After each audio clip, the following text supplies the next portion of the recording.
Good morning, Magic Players and card collectors of all kinds. You can hear the rainstorm in the background, which is beautiful for me because I've got to run into the grocery store after I make this video to grab some milk and bread. And I think there was something else, but not sure what it was right now.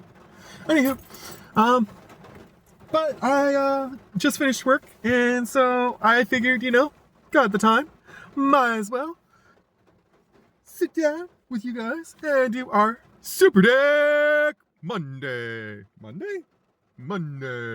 episode. Because we are, unfortunately, of course, we weren't able to record yesterday. It was really hot and nice weather for Kaiba to go out for his park walk, which is good. I'm happy that they saved the shitty stormy weather for today. Although Kaiba's going to be upset when I get home and he's not able to go out for a walk this morning. But it is what it is. Maybe he'll still want to go even though it's raining, but chances are probably not. But in the meantime, in between time, I kind of want to make this episode a little bit shorter than the normal episodes because of two reasons. One, I don't have any bonus stuff for you guys today. We're not going to crack any extra packs or anything at the end. It's not that I don't have the extra packs still to crack from our friend Shomanuchi, but it's just I don't feel like cracking a pack today's episode. I want to try and spread them out a little bit so that they last.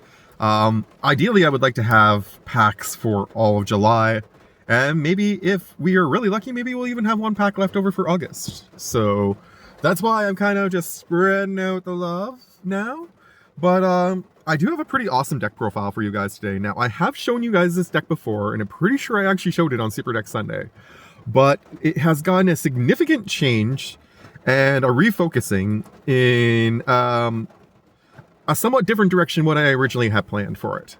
If you saw the previous episode, which, if I remember correctly, if I remember to do it before I post this, I'll get the link to the original episode and include it in here in the description for this one. But in the original episode, I had a really cool 3-card combo that I had included in this deck that I was really excited about.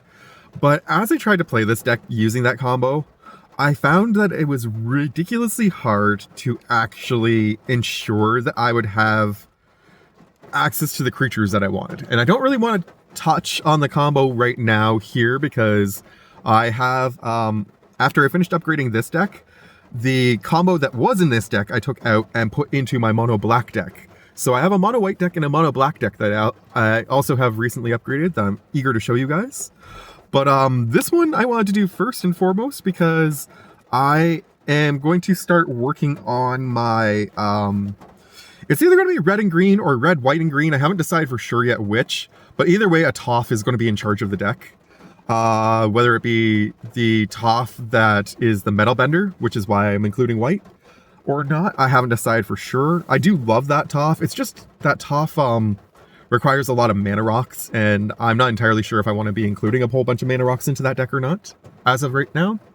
So that's the main reason why. I could easily do a red-green landfall deck.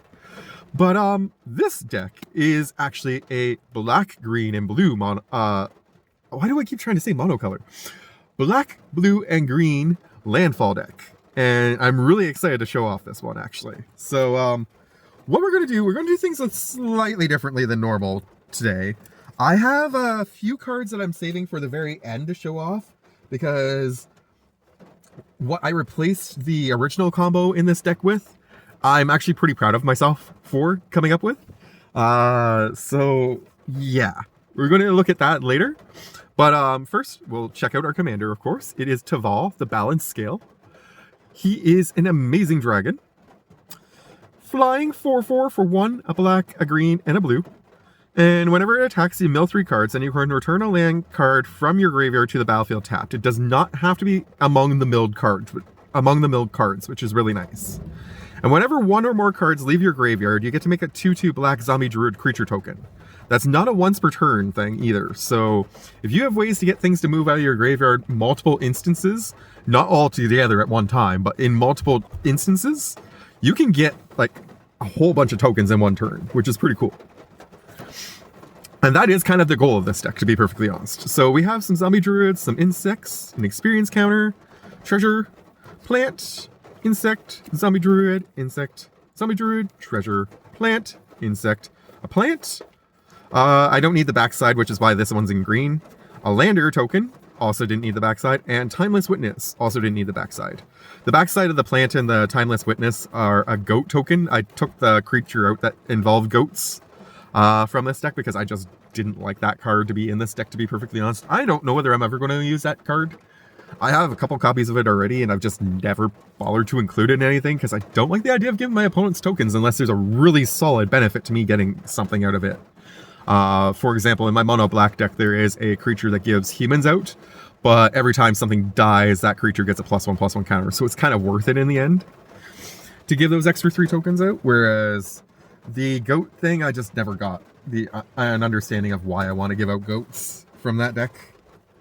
Anywho, I'm going to show you now most of the lands, and I say most because there are some lands that are a part of the thing at the end of the deck that I want to show you. But for now, we're going to go through the rest of them. There are, if I remember correctly, 37 lands in total. I think I saved 4 for the end, so we'll double check that right now as we go through. We got our command beacon, which is a really nice one. Taps for colorless, or you can sacrifice it and put your commander from your hand into your hand from your command zone. So it's just a really nice way to avoid commander attacks one time. Exotic Orchard, very nice, very nice. And the thing about this deck is, since we have ways of getting lands back repeatedly, we can actually keep using this effect so that we don't actually have to ever pay commander attacks, which would be cool. Exotic Orchard's in here because it taps for any color, which chances are somebody's playing my 3 colors, so I'm pretty happy with that one in there. Opulent Palace for the same reason, taps for all 3 colors. Cephalid Colosseum is a neat one. It taps for blue, but it deals 1 damage to you when you do that, so that's a little bit downside. But on the other hand, if you pay blue and tap it, you can sacrifice this thing and make somebody draw 3 cards, then discard 3 cards. You can only do that if there are 7 more cards in your graveyard already, but again, it's a land that I can keep getting back out of the graveyard to keep using that threshold ability if I want to, which is kind of neat. And the same with Memorial to Folly. I like this one because I can keep getting it back. Enters tap, taps for black, doesn't pay me this time, which is good. Pay 2 and a black, sacrifice it, and then I can return a creature from my graveyard to my hand. The original combo, I will just briefly say the reason why I didn't want to keep it in this deck is because when you cast things, you destroy them. So what I needed to do was find ways to get things from the graveyard back onto the battlefield directly, not into my hand.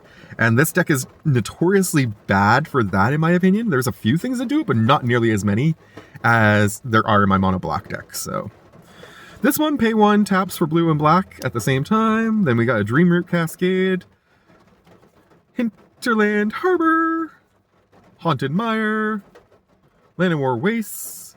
You're noticing there's a lot of lands that enter the battlefield tapped. And I've been having a debate with people about this because a lot of people are really against the use of tap lands because they're so slow and you can't do things. And it's like, I mean, if you want to play like bracket 4 commander, I can understand why you don't want tap lands. But I mean, I like to play bracket 2.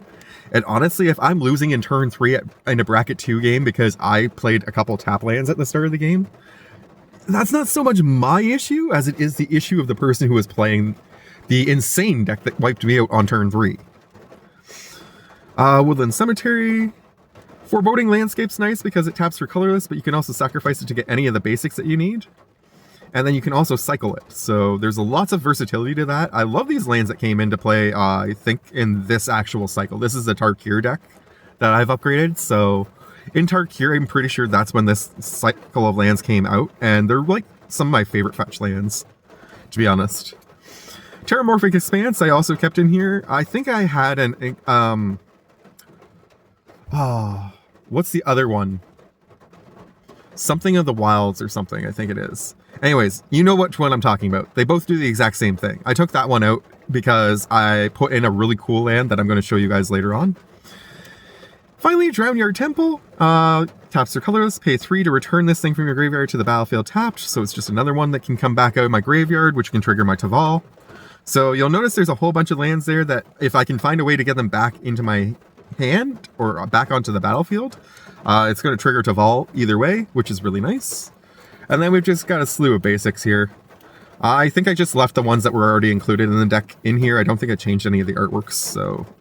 And I'm pretty sure, if I remember correctly, there's like 4 or 5 of each basic. 5, I'm pretty sure. 2, 3, 4... Oh, 6 forests, pardon me. 6 forests. 4 islands? Did I screw that up? Was that supposed to be 5 islands? Interesting. I know there's a lot less blue in this deck than you would think there should be. Maybe I did that on purpose. But I didn't adjust the lands the second time after I retweaked the deck, so I might have to go back and take out 1 forest and put in a island later on. We'll see. But otherwise, there's not really much that needs to be changed in this deck. What's next? We are going to do artifacts and instants next? Yes. Okay, just making sure which side I am on of the deck. I don't want to spoil the ending yet, of course. Artifacts and enchantments, we've got the Arcane Signet, which taps for any color. Beautiful little trinket there. And Soul Ring, of course. Both came in the deck, and both are very useful. I actually like the artwork on this Soul Ring a lot, to be perfectly honest. I threw in a Heaped Harvest because it's a fun little way to get a basic card, both when it comes into play and when you sacrifice it. Crawling Infestation and Crawling Sensation are both in this deck. Crawling Sensation is the one that came with this deck, and I decided to include both. So at the beginning of my upkeep, I can mill 2 cards based on both these cards, so I could mill up to 4 cards if I wanted to. And whenever 1 or more land cards or a creature card is put into my graveyard from anywhere, for the first time each turn, I get to make an insect.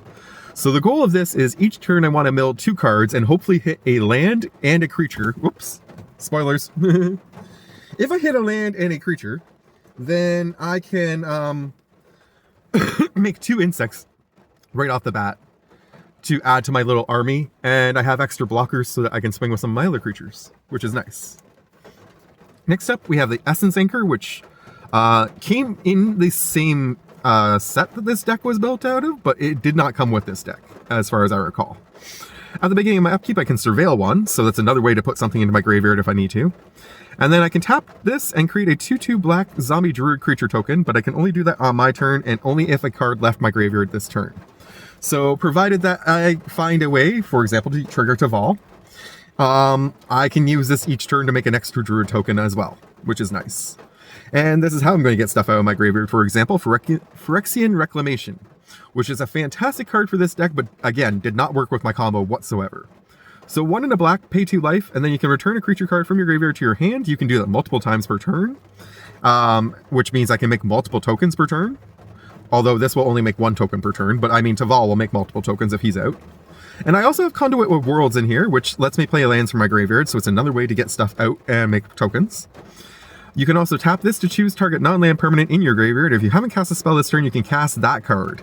If you do, you can't cast additional spells this turn. You can only do that at sorcery speed. Now, there was I think it was a planeswalker. No, it was definitely a demon, pardon me, that reduced the cost of things you cast from the graveyard by 1.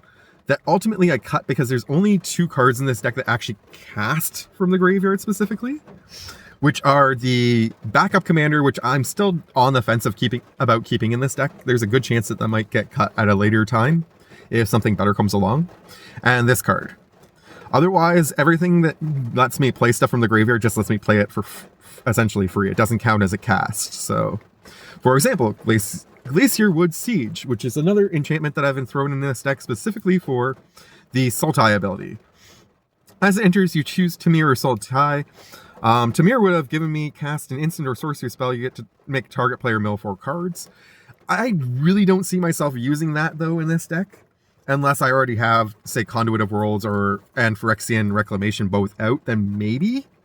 But, I mean, honestly, I'm really more for the Sultai ability.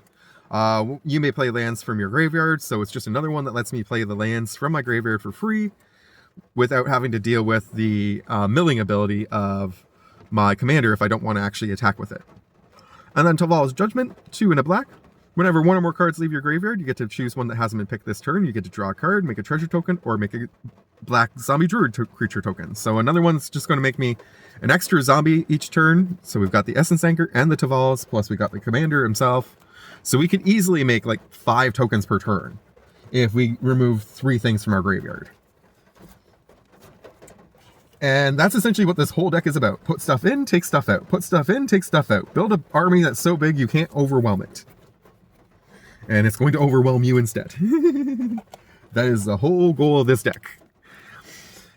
So, in that light, we're going to start with Grapple with the Past. 1 and a green, mill 3 cards, and you can return a land card from your graveyard to your hand. So again, we'll trigger Taval. Grizzly Salvage. Green and black, reveal the top 5 cards of your library. You can put a creature or a land from among them into your hand, put the rest into your graveyard, so it just gives me stuff to actually fetch from my graveyard. Tear Asunder is one of my favorite spells of all time. Green and 1 and a green, but also you can pay 1 and a black at the same time, which basically means that you're paying 4. If you don't pay the kicker, you only get to exile an artifact or enchantment, which is fine. But if you do pay the kicker, you can exile any non-land permanent. So you can get rid of planeswalkers with this card, and I love this card for that reason. Putrefy, destroy target artifact or creature, it can't be regenerated. Pretty decent. Dryad's Revival, return target card from your graveyard to your hand. It does have flashback for in green, so this is one of those cards that actually does do casting from the graveyard technically as well, but there's only 2 cards in here I think that have flashback if I remember correctly. So again, it just wasn't worth keeping that one guy in there that reduced the cost by 1. It just made more sense to do what I would leave that for a rainy day. Feed the Swarm. 1 and a black, destroy a creature or an enchantment an opponent controls. You have to lose life equal to that permanent's mana value, but it's nice because then you have, so we've got the Tear Asunder, we got the Putrefy, we got the Feed the Swarm. All 3 collectively make sure that we can hit an artifact or an enchantment twice and a creature twice. So Wandering Death is a card that I added personally, and I love the artwork on this one and the flavor of this one. Forever restless, forever growing in number. I felt that was just so on point for this deck. So you return 2 target creature cards from your graveyard to your hand. It also has cycling 2, just in case you need to do that, but chances are you don't want to use it for that reason. Cultivate 2 and a green, search your library for up to 2 basic land cards, reveal them, put 1 on the battlefield tapped, the other into your hand. Farseek lets you get a plains, island, swamp, or mountain and put it onto the battlefield tapped. Rampant Growth, get a basic land, put it onto the battlefield tapped. So again, we want some landfall stuff, and you'd be surprised. There's only like 5 cards in here that actually have landfall triggers, but again, I just want to be able to get stuff in, out, in, out, in, out, and I'm going to need a lot of mana in order to make this deck work, so it makes a lot of sense to have those cards in there still. Welcome the Dead, 3 and a black. Draw 2 cards, discard a card, you lose 2 life, create X tapped 2/2 black zombie creature tokens, where X is the number of cards that were put into your graveyard from your hand or library this turn. And this is the other one that has flashback, so pretty good card there. Will of the Sultai, 4 and a green. Choose one, but if you control your commander when you cast this, you can choose both. Target player mills 3 cards, return all land cards from your graveyard to the battlefield tapped. That's insane. And put X +1/+1 counters on target creature, where X is the number of lands you control, and that creature gets trampled until end of turn. So this is kind of like a closeout spell for me in this deck. If I have my commander out, I can definitely like win the game really easily over at least one opponent with that. Casualties of War is a beautiful spell because it destroys like everything, and you can choose as many as you want. I think the only downside is, now it doesn't actually say it, so I'm not 100% sure on this. This is one of those ones that I should have checked beforehand, but I forgot. I know there's a card that says you have to target an enchantment, an artifact, a creature, and something, and if you miss one of those targets, the entire spell fizzles. I don't know if this spell fizzles if I choose multiple targets and one of them disappears for some other reason. So that's kind of a dangerous one, but a cool one nonetheless. Victimize lets you get 2 target creatures in your graveyard. You have to sacrifice a creature though, but in exchange, you get to return the other ones to the battlefield tapped. So pretty good, pretty good. Life from the Loam, 1 and a green. Return up to 3 target land cards from your graveyard to your hand. You can also dredge this, so instead of drawing on the beginning of your turn, you can mill 3 cards and then put this back into your hand to play it again, which is nice. Afterlife from the Loam, also in here. Delve. I don't like delving, to be perfectly honest, because you have to exile a whole bunch of stuff to pay the cost, and I'm not usually a fan of that, but for each player, you get to choose up to 1 target creature in that player's graveyard and put those cards onto the battlefield under your control. They become zombies in addition to their other types. So that is pretty insane. And finally, Necromantic Selection, which is basically just 1 cheaper than the Afterlife from the Loam. Destroy all creatures and return a creature that was destroyed this way to the battlefield under your control. It becomes a black zombie in addition to its other colors and types, and this thing gets exiled. Surprisingly, this one doesn't, so you can actually replay that one, which is insane. If you have a way to get the sorcery back out of your graveyard. Oh no! Oh no! I didn't lose any, did I? I hope not. Oh, I hate when that happens. I don't think I lost anything. I think we're good. Yeah, it looks like we're good. Okay. Add those to the stack.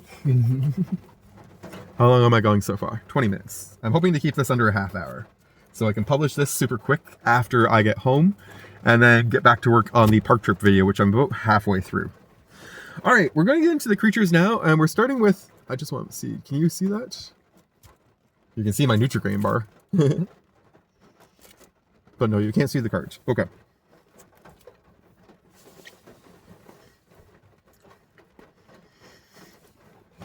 All these creatures are good creatures, don't get me wrong. But these are like the fodder of my deck. These are the ones that I'm willing to sacrifice repeatedly and put them in the graveyard, bring them back, put them in the graveyard, bring them back. As opposed to some of the other ones later on, which I really want to try and keep out because they have some key roles in the deck. So, surprisingly, as I said, I do not like this commander. This backup commander really kind of sucks in my opinion. It is a 3/3 for only 3 mana, which is the nice part. But once during each of your turns, you can cast a creature from your graveyard by exiling 3 other cards in addition to its regular costs. So you have to remove a whole bunch of stuff from your graveyard every time you want to cast something using this ability, which kind of sucks. The only reason I'm keeping this card in the deck is because currently I haven't got a better card that lets me bring things back on a repeated basis that isn't already in another deck of mine, either in my zombie deck or in my mono black deck or something else. And the only other reason why I haven't cut this is because it's kind of like a break glass in case of emergencies card, in my opinion. If I'm desperate enough and I really need to get something back and I have no other way to do it, I can cast this for really cheap and I can immediately use this ability because it doesn't have, it's not limited by haste. So therefore I can immediately cast something from my graveyard that will help me change the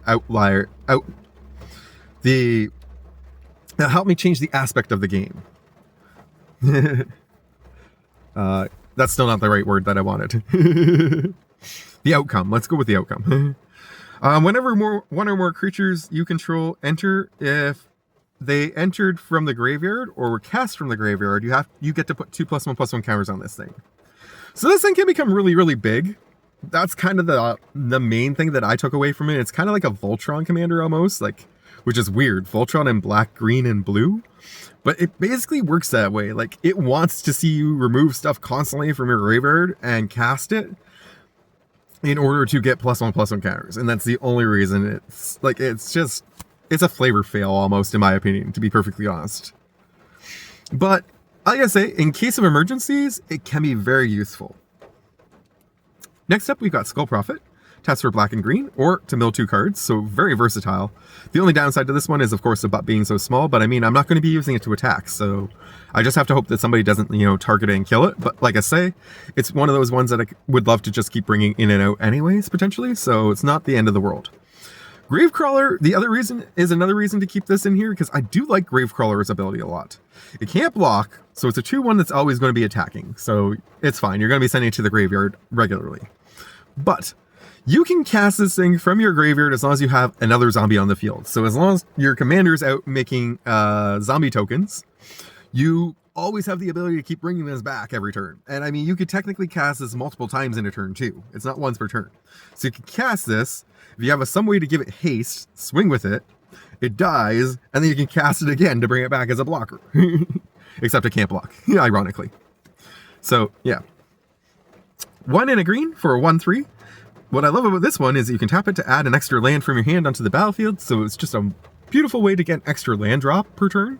So I can get 1 from my graveyard every turn, and then use this to put 1 from my hand, so that I don't have to discard from my hand if I don't need to. Reassembling Skeleton, 1 and a black. 1/1 that lets you return it from the graveyard to the battlefield tapped if you pay 1 and a black as well. Sucker or Tribe Elder. 1 a green, you want to sacrifice this to get a basic land and put it onto the battlefield tapped. Nyx Weaver, 1 black and green for a 2/3 reach. It lets you mill 2 cards at the beginning of your upkeep, so this is just another way to get more stuff into my graveyard, but the main reason I kept this one in the deck instead of replacing it is for the other ability it has. Pay the same cost that it costs to put into play, and you can exile it, then return another target card from your graveyard to your hand. That can be any card, so you can return a instant or sorcery card, you could return one of the enchantments that got nicked out, whatever you want to bring back. I love that for this reason. So that's why that stays in there. Plus it has reach, so it's a good blocker. Urg Spawn a Turg is one of my favorite cards to have put in this deck. I've been trying to find a way to put this into some deck for the longest time, and this is the perfect deck for it. Its power is equal to the number of land cards in my graveyard, which there's going to be several in there probably throughout the game. At the beginning of my upkeep, I can look at the top card of my library and put it into the graveyard if I want to. And then I can pay black and green to sacrifice another land and gain 2 life. So this is a fun way to take lands from the field and put them into the graveyard so that I have targets in the graveyard for Taval to bring back to the battlefield. And so this guy works as like a cycling partner with my commander in a really neat little way. Plus it gives me a little extra life as well in the process. River Kelpie, 3 and 2 blue for 3/3. Whenever another creature or permanent enters from a graveyard, you get to draw a card. Whenever a player casts a spell from a graveyard, you get to draw a card. And this thing has persist, so I think it counts itself. Yeah, it does, whenever this creature. So, when it dies, it automatically will let me draw a card, which is really nice. Junji, the Midnight Sky, 3 and 2 black for a 5/5. When it dies, I get to either make an opponent discard 2 cards and then lose 2 life, or I get to put a non-dragon creature card from my graveyard onto the battlefield under my control and lose 2 life. It doesn't have to be from my graveyard, it can be from any graveyard, which is really cool. And this thing is flying in menace as well, so I mean, it's a big boy. Shigeki Jukai Visionary, 1 and a green for a 1/3. Pay 1 and a green to tap this and return it to its owner's hand, then reveal the top 4 cards of your library, put a land from among them onto the battlefield tapped, and the rest into your graveyard. That is an amazing ability for this deck. And then you can pay XX and 2 green to discard this and return X target non-legendary cards from your graveyard to your hand. Now you'll notice this deck has quite a few legendary cards, but there's still plenty of creatures that I could bring back that aren't legendary.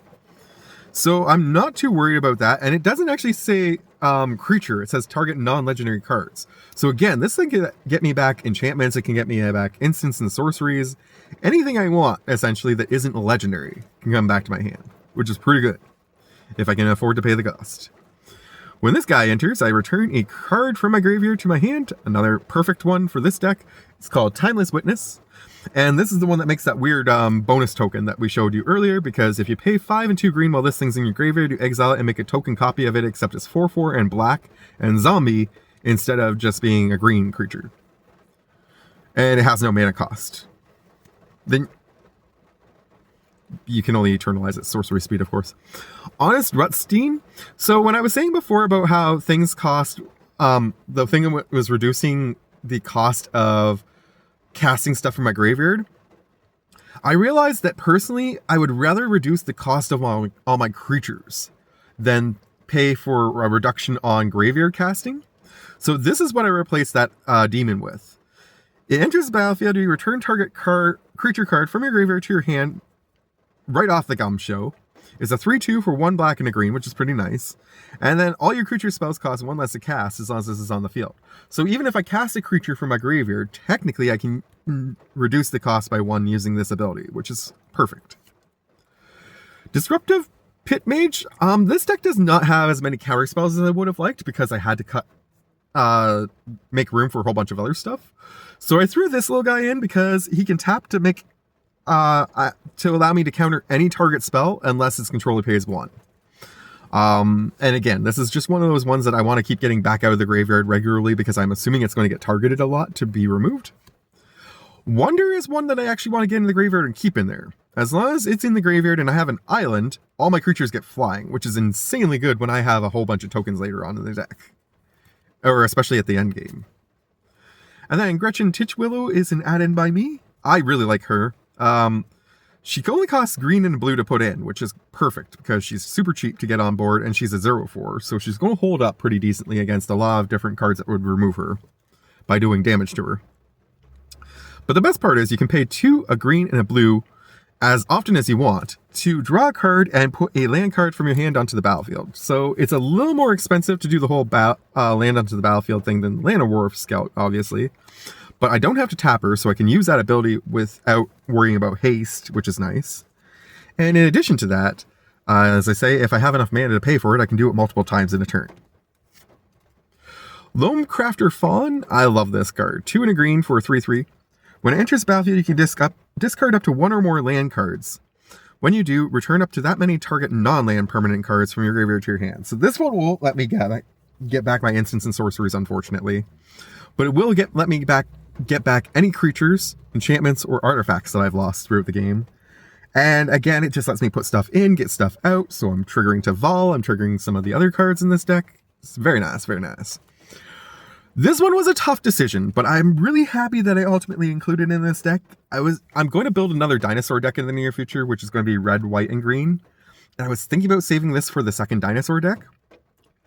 But I think this deck is better for it because of what you're going to see at the very end. So whenever Verdant Sun or another creature enters the battlefield under your control, you gain life equal to that creature's toughness. What I love about this is it is not non-token creatures. So all of my tokens that are coming in, all those zombie druids that are coming in, are all going to give me 2 life if this is on the field at the same time. And that is insane. So definitely worthwhile including, and it's something that I figure will get targeted regularly, so I want to be bringing it back often. These ones are all... I separated these ones because they all have a unique trait that they share, in that they all get their power and or toughness from something being in the graveyard. So, Multani Yavi Maya's Avatar. 4 and 2 green, reach, trample, gets +1/+1 for all the lands that you control, and all the lands in your graveyard. You can pay 1 and a green to return 2 lands you control to their owner's hand, and then return this card from your graveyard to your hand. So the reason I didn't include this one in the other set is twofold. 1, about the weird little power toughness trait, but 2, it can return itself, so I don't really have to worry about that, as opposed to the other ones that I might need to cast. Next up, we have Lord of Extinction. Its power and toughness are each equal to the number of cards in all graveyards, so this thing gets super massive in this deck. Then, Consuming Aberration. This one only focuses on power and toughness equal to the number of cards in my opponent's graveyards, but whenever I cast a spell, each of my opponents has to reveal cards from the top of their library into their real land, and all those cards get put into their graveyard. So that is going to hurt. And the best one out of the 4, in my opinion, Jared, Golgari Lichlord. For 2 black and 2 green, you get a 2/2. He gets +1/+1 for each creature card in your graveyard, though, so he's getting beefed up based on how much you've sent to the graveyard. Pay 1 a black and a green to sacrifice any other creature you control, and all your opponents lose life equal to that creature's power. So again, with all the tokens I'm putting into play, if I can afford to pay the cost on a regular basis, I can sacrifice a whole bunch of tokens and deal a massive amount of damage to people's life. In addition to that, I can sacrifice a swamp and a forest to put this thing back from my graveyard into my hand. So another one that can get back to my hand really easily. And all 4 of those actually came with this deck, so that's pretty insane. Alright. Next up, we're going to look at the landfall stuff. And as we look at the landfall stuff, we're going to go ahead and look at 1 extra card that does not deal with landfall, but that pairs so well with the 1 landfall creature that I just could not include it in this deck. So, starting out, we have Hedron Crab. Whenever a land enters, you make target player mill 3 cards. It could be me, could be anybody, doesn't matter. What I love about this is it only costs 1 to put into play, and it's a 0/2. So, really easy to get back on a regular basis if need be. Next up, Nixilus the Fallen. Whenever a land you control enters, you may have target player lose 3 life. If you do, you get to put 3 +1/+1 counters on this thing. So, whereas the backup commander in the deck kind of sucks because it's just trying to get +1/+1 counters by making you get rid of stuff, this one I love because it makes my opponents punished and then gives me +1/+1 counters. Of course, this deck also came with an Avenger of Zendikar, which is insane. 5 and 2 green for a 5/5. When this thing enters, you get to make a 0/1 green plant creature token for all the lands you currently control. And whenever a land you control enters, you get to put a +1/+1 counter on all the plants you control. So, pretty insane landfall ability there. Next up, I've included a Glacier Godmaw in this deck. 5 and 2 green for a 6/6 with trample. When it enters, it makes the lander token, which is why I need to add one into the deck. And whenever a land you control enters, all your creatures get +1/+1 and vigilance and haste until end of turn. So this thing's fantastic because if you play a whole bunch of creatures first and then drop a land, all your creatures can now suddenly swing. All your tokens that came in can now suddenly swing. And in addition to that, they don't have to tap, so you can use them as blockers for future turns. Finally, the 2-card combo that I was talking about, and there is actually one more landfall creature, which is part of the thing at the very end, but we have Floral Evoker and Oscar Rubbish Reclaimer. So, whenever a land you control enters, you can put a +1/+1 counter on this creature. Then you can pay green, discard a creature card from your hand, and return target land from your graveyard to the battlefield tapped. You can do that as often as you want. It's not a once per turn thing, and it's not an instant or sorcery thing either. It's not a limited to your turn only thing. However, I'm going to keep it limited to my turn because if I have both these guys out, whenever I pay the green, I can discard a creature card, and then this guy will allow me to cast it from my graveyard immediately. So this is like a much better version of what I want the actual commander, backup commander to do, but I felt like I didn't want to cut the backup commander for this because this is going to be a difficult thing to make sure I keep both of these on the field as soon as people see what I'm doing with them. So, yeah. Next up, before we get to the very end, we have 5 creatures that I absolutely think are the best for this deck. I think these ones are like the key creatures for this deck that I want to definitely keep out once I get them out. For sure, they are like the most valuable ones, I think, aside from the little combo that I'm going to show you at the end. So, starting out, we have Arkelos Lagoon Mystic. This was originally going to be the commander for the landfall deck that I wanted to build before I realized how good Taval's commander deck was. And the main reason for that is because as long as Arkelos is tapped, all other permanents enter the battlefield tapped. As long as Arkelos is untapped, all other permanents enter the battlefield untapped. So this guy being out on my side of the field guarantees that any land that has the words enters the battlefield tapped on it will not enter the battlefield tapped because of him being untapped. Then I just need to find a way to swing with him and not let him die. And as soon as he's tapped, all my opponent's stuff enters tapped for the remainder of their turns. It's insanely good. I just don't have a way to tap him on a regular basis just yet. Although the combo that I'm going to show you at the end can do it. So the combo at the end can actually work with him to help me achieve that goal. But it's very convoluted. Next up, this deck came with Colossal Grave Reaver. This dragon is insane. 6, a black, and a green for a 7/6 with flying. Whenever it enters or attacks, you mill 3 cards. That kind of sucks. But whenever one or more creature cards are put into your graveyard from your library, put one of them onto the battlefield. So this guy out with those 2 enchantments I showed you earlier that let me mill at the beginning of the turn will allow me to constantly put out creatures from my graveyard that get milled throughout my turn for free. Which is insanely good value. Next up, Smeagol, Helpful Guide. I was originally considering making a commander deck specifically for him alone, but I think he's too good in this deck not to include. So, at the beginning of my end step, if a creature died under my control this turn, the ring tempts me, which is going to happen quite frequently with all the tokens that I'm going to be swinging with. Whenever the ring tempts me, target opponent reveals cards from the top of their library until they reveal land. I get to put that land on the battlefield under my control, and everything else goes to their graveyard. So this is just another way to quickly get my opponents out of the game by milling them out. Which is kind of like backup strategy to the deck. If I can't beat you by swinging out with my massive board, I will mill out your entire deck using this strategy. Next up, Meren of Clan Neltoth. This is the reason why we had to include the experience counter token in our deck. She actually came with the deck too. 2, a black and a green for a 3/4. Whenever another creature you control dies, she gets an experience counter. So that happens multiple times per turn, which is awesome as well. And at the beginning of your end step, you get to choose a target creature card in your graveyard. If that card's mana value is less than or equal to the number of counters you currently have, you get to return it to the battlefield. Otherwise, you have to put it in your hand. But either way, it's leaving the graveyard, so it's an extra token at the end of the turn with Taval.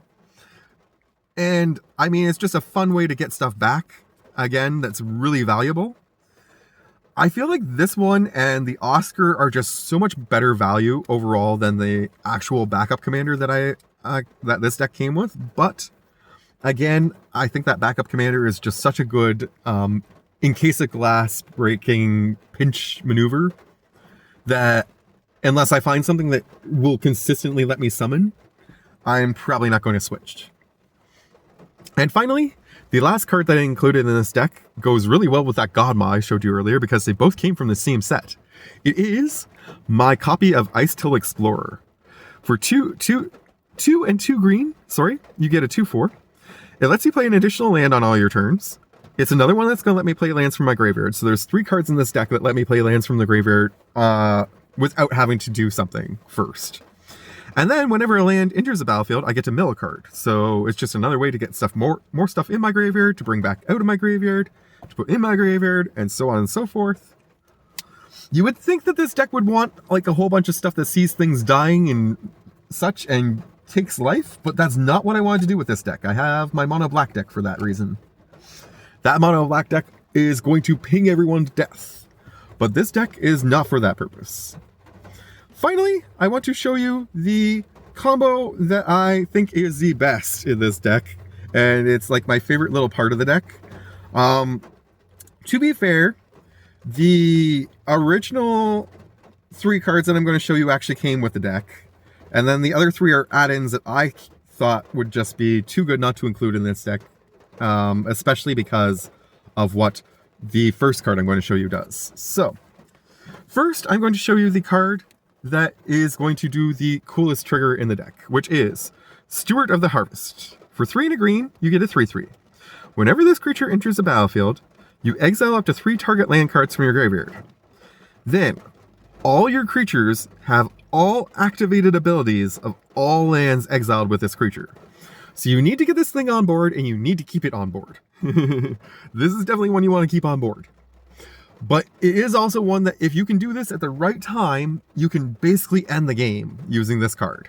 So, what you want to do with this card is you want to get this on board, then you want to exile the following. You're going to exile your command tower, so that all your creatures can tap for 1 color of any mana in your deck, which is very important. You're also going to exile your copy of Crypt of Agadim, which came with this deck. This one taps for black, enters tapped, blah, blah, blah, blah. But the big thing is, if you pay 2 and you tap it, you can add black for each black creature in your graveyard.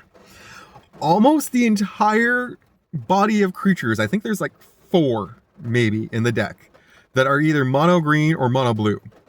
Maybe there's 5 or 6 even. But that's about it. Every other creature at least has black with it, or is mono black itself. So you're going to be boosting a lot of mana off of this. And if you can, say, use a bunch of tokens to tap for 2, tap a 3rd token to get a whole bunch of black, and then use those 2 black to tap a 4th token, and you repeat the process, you can basically get almost infinite mana out of this little doohickey. The other 2 lands that you want to exile, I'm going to show you one at a time, actually.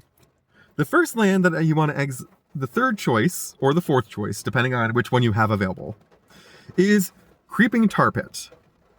Creeping Tar Pit says that you can tap it for blue or black, which that is irrelevant. The biggest thing that you want about this one is you pay 1 a blue and a black, and until end of turn, this land becomes a 3/2 blue-black elemental creature token. It can't be blocked this turn, and it's still a land. So, all your tokens will essentially gain unblockable if you can pay 1 blue and black. Which, again, if you exile all 3 of these with this, then you can tap 2 or 3 tokens to trigger this the first time. And then you only have to trigger it once every now and again and trigger the 1 blue from an extra token. And you can make a half dozen tokens unblockable.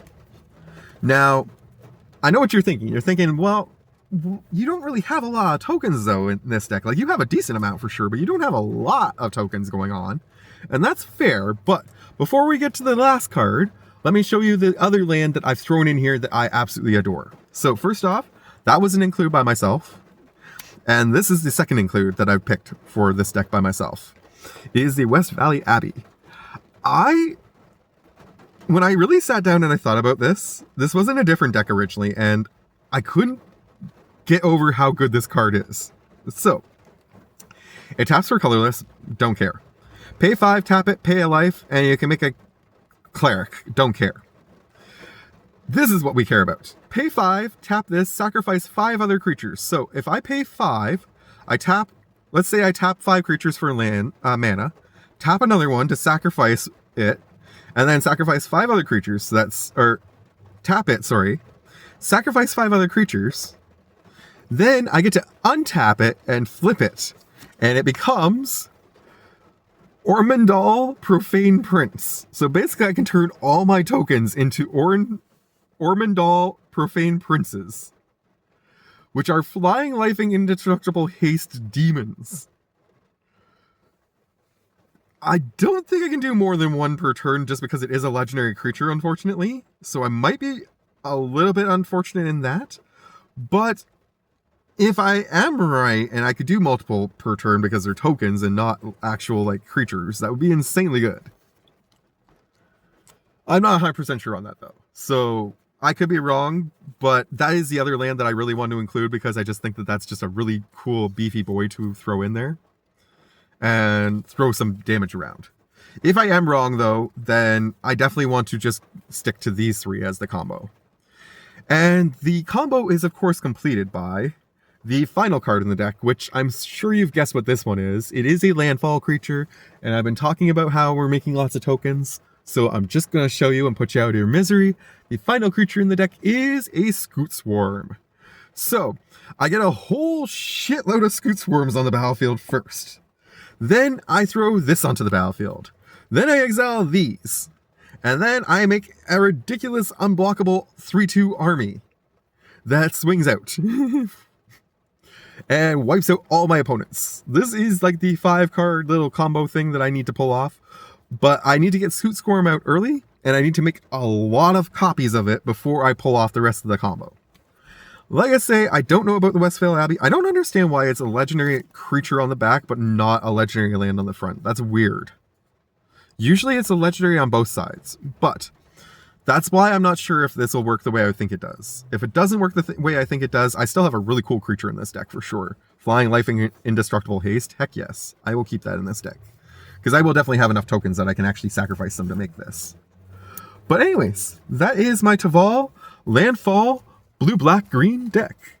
I definitely went way past my 30-minute mark, unfortunately, so I'm going to be tight on space on the phone, but we will make this work somehow, some way. In the meantime, in between time, though, thank you for watching this episode of Super Deck Monday. Monday. Much love to you all from Kaiba the Pug, who is at home, and myself to you in the car. Take care, and we hope that you guys enjoy the rest of your day. Okay?